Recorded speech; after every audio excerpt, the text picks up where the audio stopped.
Hello and welcome to the Flex Podcast. I'm Anna Martin and today we're following on with part 3 of the strength equation. So this one's a little bit different because we talked about like the logistics of how to do stuff and how to get the results before. And in this one, I want to talk about like the outcomes and what those potentially might be and the speed of them, that kind of thing.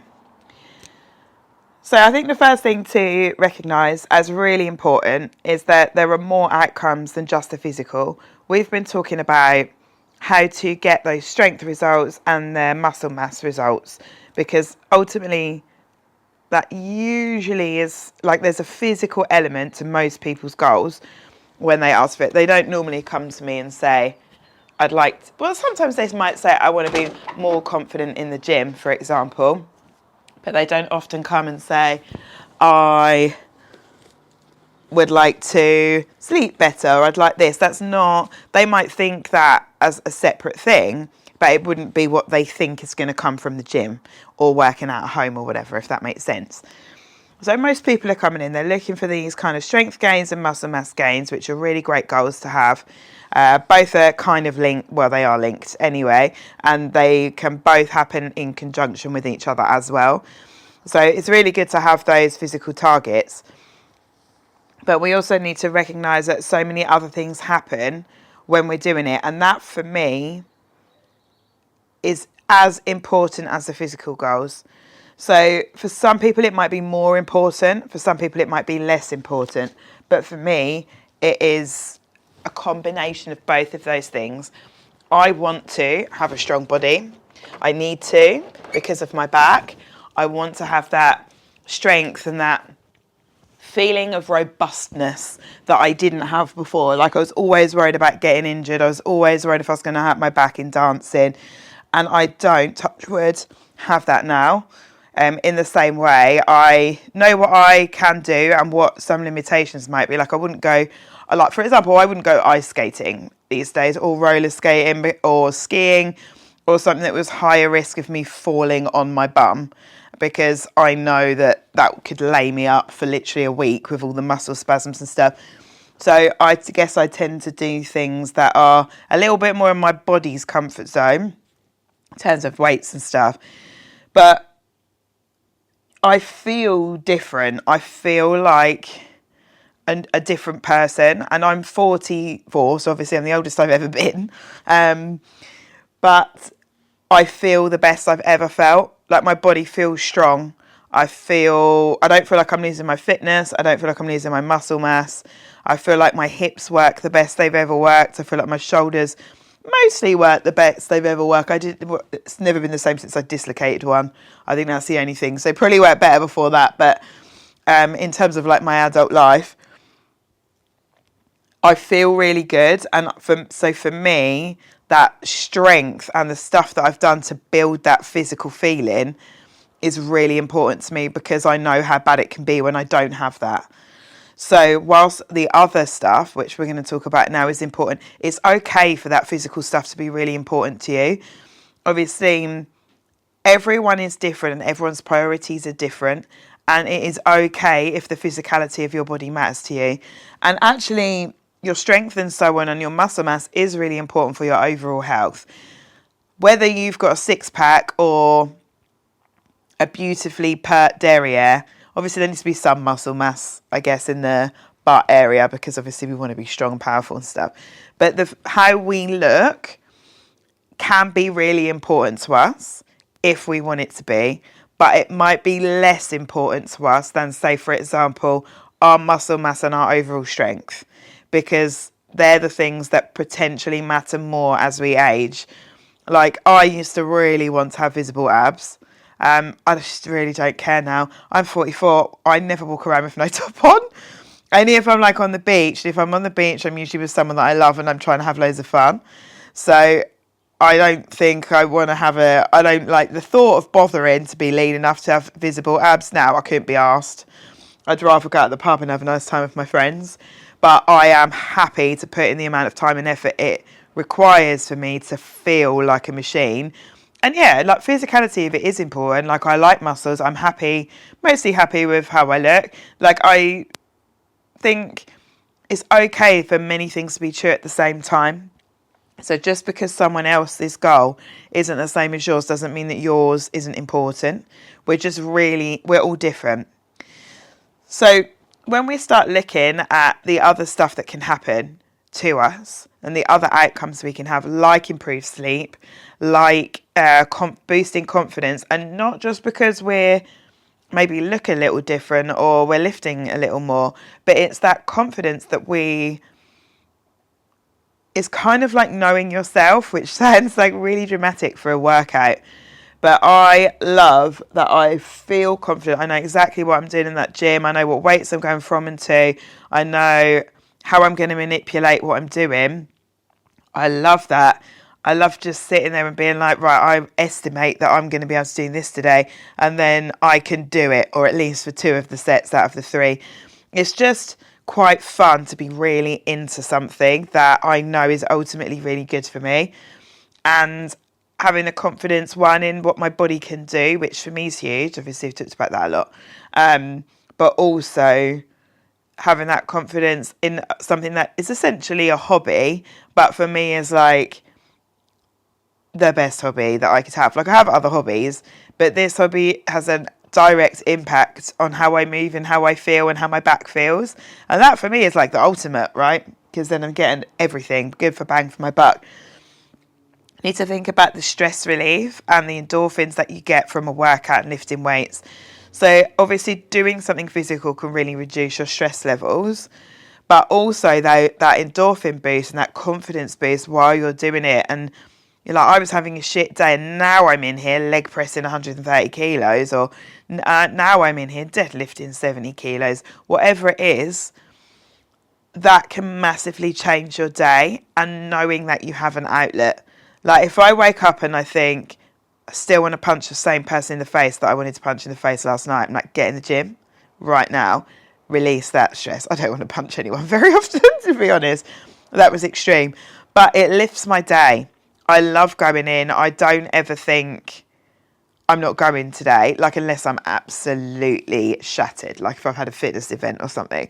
But because it's just part of my day and I know I'm going to have a great time. And part of that is down to the gym because Fresh is amazing and everyone's so lovely and people chat and it's just great. It's a really nice community. So it is partly down to the gym, but it's also training. Like I just love it.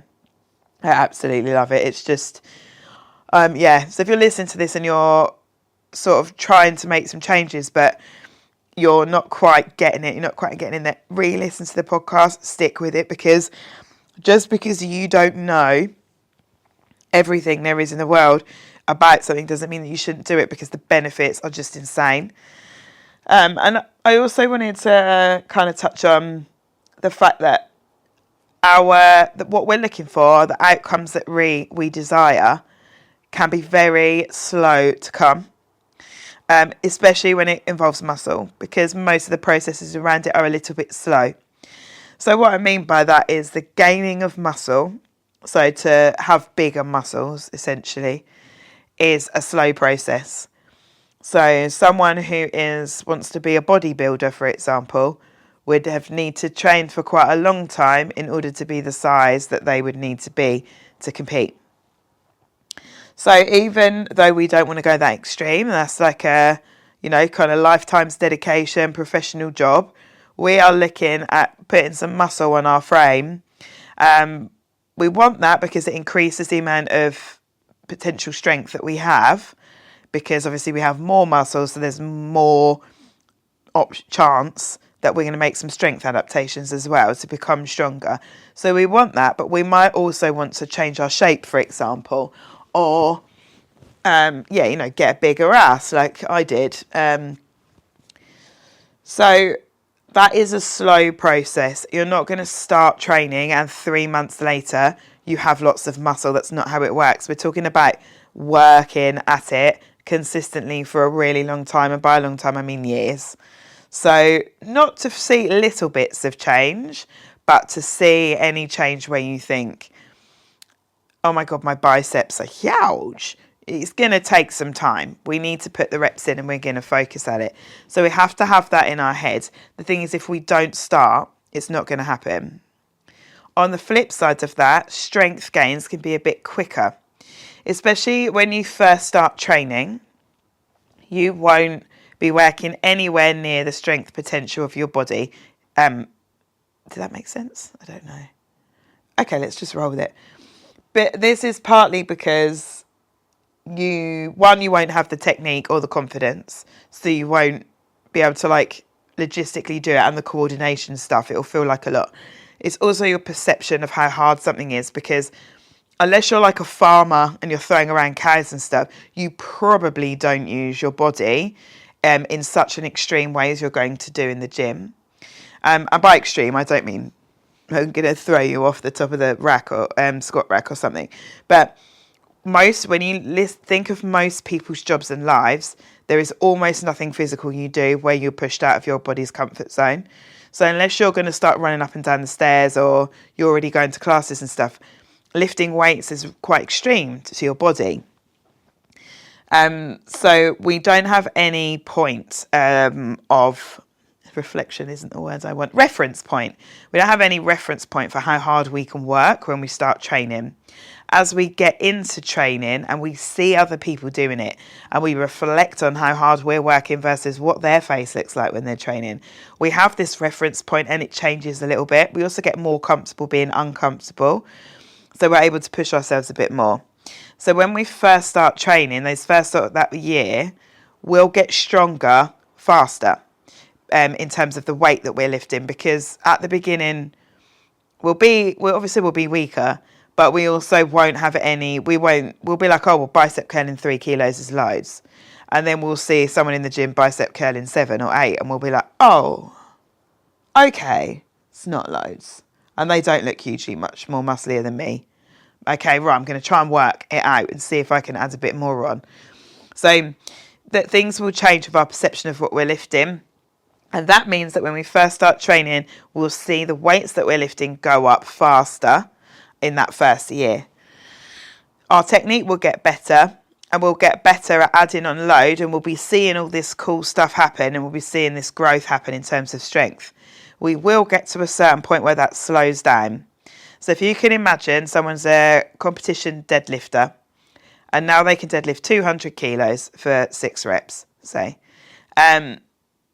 They've worked really hard from 40 kilos up to 200. It's taken time, but they've got there. They're now at the top of their game. They're not just going to keep putting on 10 kilos per week.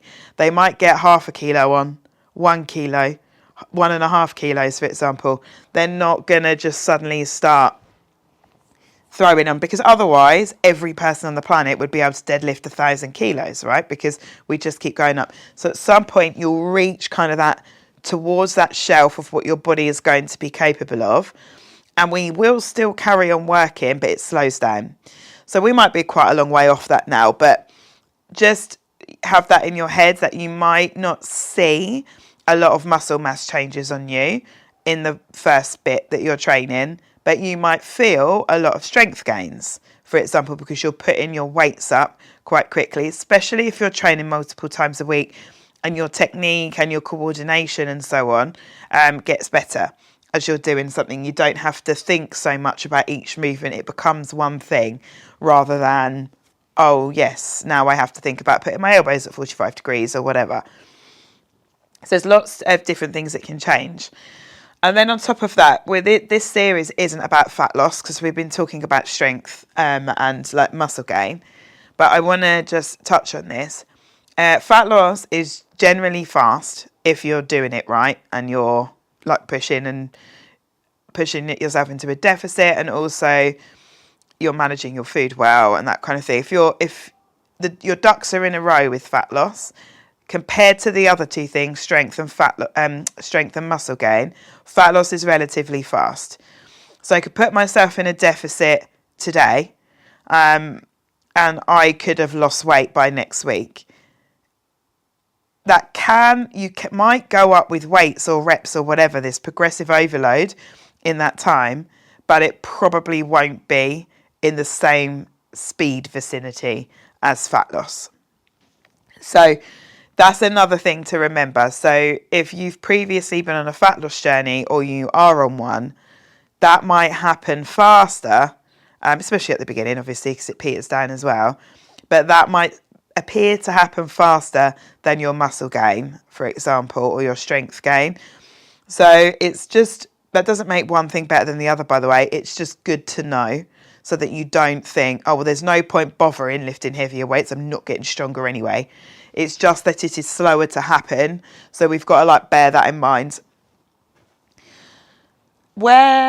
How and where we do things and what's important to us, as I was talking about before, is dependent on the individual. So when you're listening to me talking about this and you're like, well, no, I don't really know where to start, we need to break down what is important to you, and everyone is different.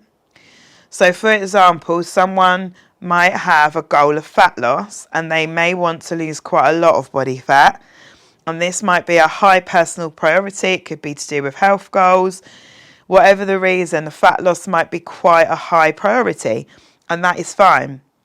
So it might be that we need to get in a deficit, do that bit. We're still lifting weights, obviously, but we prioritise getting down a little bit to make that person feel like more agile, more able to do things, more able to, step up in the gym and that kind of thing. So that might start as a priority. Someone else might be like, I want to lose a bit of fat, but I also want to get a bit stronger. And I also want to put on a bit more muscle mass because I'd like to have more shape as I'm losing body fat, for example. Also fine, but then we're looking at different priorities across the board there. So maybe fat loss is slightly less of a priority, and we're going to focus most of our attention on getting our training sorted. I'm feeling really good about it. You can do all of these things at the same time, by the way. It is possible to do that. It's just that when we are doing extreme diets or larger deficits, our energy levels drop. We probably won't train as well. So there's that to consider. When we first start training, we're quite good at doing things like losing body fat and gaining muscle mass at the same time. And it is possible to do that. It's called body recomposition, to do the two things at the same time. But we probably would be sitting somewhere around our maintenance calories for that to happen. If we're on a massive diet, when someone comes in, I'm doing 900 calories a day. Obviously, that would have been recommended by a doctor to be in that position. I don't think I know anyone that would be recommending that, definitely not me. But let's say someone's on quite an extreme diet, or you think, wow, that's a lot. That person probably isn't going to be prioritising their training because they probably won't have the energy for it, and they're probably not going to get the results they want. They might still train, but they'll probably not have the energy to push as hard as someone who is eating what their body needs. So whilst many things can be true at one time, and we all have different priorities, and we need to work this out around what we actually ultimately want from things, it's just good to have in your head that things take time, and sometimes you have to play the long game. So I've got a friend who's trying to gain muscle at the moment, and this person is working really hard. They're really consistent with it. The program is 16 weeks. Will they have gained some muscle in 16 weeks? Yes, they will. This person has not a dissimilar build to me, in that quite like long and slim limbs. In 16 weeks, will they have built some muscle? Yes, they will. Will they have built all the muscle they want? Knowing this person, probably not. So it's good to do, but you have to have in your head that you're going to have to do that again, that makes sense. It's not going to be 16 weeks and done. 20 weeks, I'm going to have all the muscle mass I could ask for. This is something that you're probably going to be doing forever. And even once you get what you want, like the strength that you get, you've still got to maintain it after that. So we do need to look at this as something that we're going to put into our lives and we're going to really enjoy. And that is one of the reasons why I sort of try to say to people when they're like, I could train 7 times a week. I'm like, don't train 7 times a week. Choose a number that is appropriate for you, that you know you can fit in forever. And they normally comes down to 2 to 4 times, depending on the person. It is better for us to have those 2 workouts in every single week apart from your rest weeks and stuff, obviously holidays, but every single week for the next 5 years than it is to do 4 months, 7 times a week, burn out and then not bother again. I want this to be part of your life so that you can carry on doing it. So just let that help you like kind of plan things out and how you want to do it, and let your brain be open to the fact that something isn't probably going to be over in a year or over in 5 years. We have to love this, and you will fall in love with it. Falling in love with becoming stronger is an unbelievably empowering feeling. And I know that we're probably more used to, and my brain definitely is, when I was younger anyway, not now as an adult, but about women talking about going on a diet. It was very usual for women and groups of girls even, horrendously to say, but in my lifetime to be talking about losing weight, going on a diet. I don't recall any time until I started working in fitness where I spoke to anyone about wanting to be stronger. I only went to the gym to lose weight and to look slimmer. That's the only reason that I went. And over time that's changed, especially with my relationship with like getting into the fitness industry after dancing and stuff like that.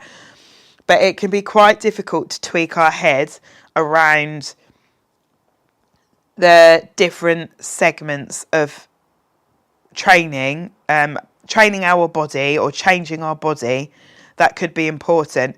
And I am not trying to tell you that fat loss isn't important. If you have a physique goal or you have a health goal related around fat loss, that is completely valid and it's completely important.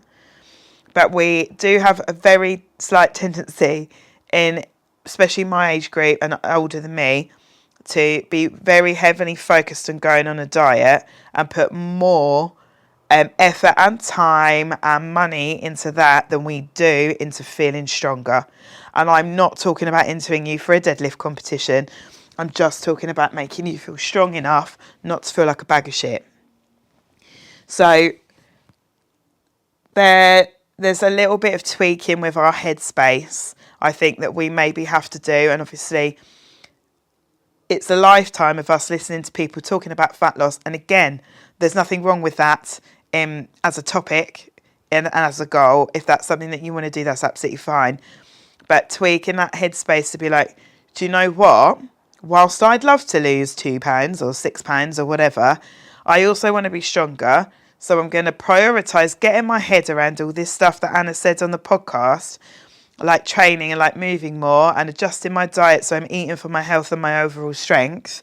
And I'm going to see what happens when I do that to my body, see what happens to it, and see then if I need to tweak it a little bit to accommodate the fat loss. But first of all, I'm going to put my intention on moving better and getting in the gym or fueling my body well so that it feels happier doing all this stuff as well as in my day-to-day life. So I feel like it's okay to have different priorities from someone else. For someone else, it might be immediately important for them to go and lose some body fat straight away, and that is up to them. And they can still train at the same time, you can still do loads of things.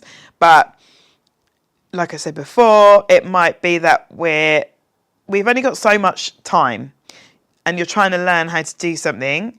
How much time do you have to then listen to what we've been saying on these podcasts, and then go away and then go through your training program and try to adapt what it is that you've been doing to the stuff that I've said, and then maybe re-listen to it again. It takes time. I understand that.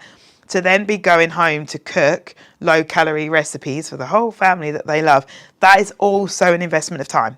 So I would say, not that one is better than the other, but if you are going to invest some time and fat loss isn't an immediate health goal, I would try to invest a bit of time in working out how to get your training sorted. Don't have to be, I'm not training you to be a PT, but just be like, do you know what? I've got limited time. I just need to make sure I get these 2 training sessions in and I start to lift heavier, add in an extra rep. I'm taking time on my rest sets. I'm fueling my body well. I'm trying not to drink on my training days. You know, stuff like that. A lot of the stuff that you need to lift heavy and do all that stuff is stuff that you need as your foundations to lose body fat as well, and to be stronger, all this stuff. So yeah, just try. I feel like I've gone on a lot longer than I intended to. Taking a curveball, but anyway, I hope it's been helpful. And do really consider the other elements of doing this, listening to this podcast, this strength equation stuff, and also thinking about it in terms of not just your body composition and your strength in the gym. It translates to how you feel at home, the way that you move, the way that you perform daily tasks, your potential risk of injury, your mental health. You have an outlet for your stress. So you've got stress relief. You feel more confident because you're doing something different and you're challenging yourself. And also, I have a really minimal fear of failure because it happens to me all the time in the gym. It's really funny. I didn't expect that to be something that translates over. I am so used to not being able to do something in the gym because that is something that obviously I'm striving for and is a positive thing, that I don't fear it now. Before I would have been like, oh, if I go and do this and I'm rubbish, it's going to be really embarrassing. I couldn't give a shit now. I'm like, oh yeah, I'll go and try that. Probably be rubbish. Never mind. See what happens. Like playing sport, for example. I'm all for sport. Horrendous. You wouldn't want to be on the same team as me, by the way. But it's just like being able to open your mind to pushing yourself out of the box, going for that job. Might not get it, but you may as well give it a go. Stuff like that. Anyway, I'm going to stop talking. But basically, lift some weights, have a great time, and enjoy all the benefits that come with it, because there are many.